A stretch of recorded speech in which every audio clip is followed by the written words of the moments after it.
ભગવાન સ્વામિનારાયણનો સિદ્ધાંતનો વારસો હાચવે એ સાધુ કહેવાય. પહેલા એ ગુરુનો વારસદાર કહેવાય. ગુરુના સિદ્ધાંતનો વારસો સાચવે.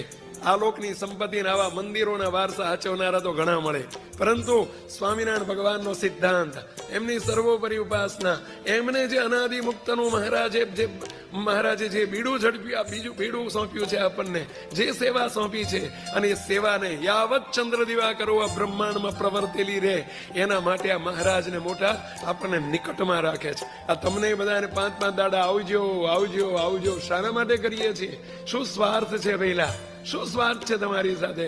એક જ સ્વાર્થ છે, ચોખ્ખા કરીને તમને સૌને ચોખ્ખા ચણાક જેવા કરીને આ પ્રભુના શ્રીહરિના ખોળામાં બેસાડી દેવા છે. પહેલા આ ભગવાન સ્વામિનારાયણના ખોળામાં બેસાડવા છે. બાકી કોઈ સ્વાર્થ નથી તમારી પાસે.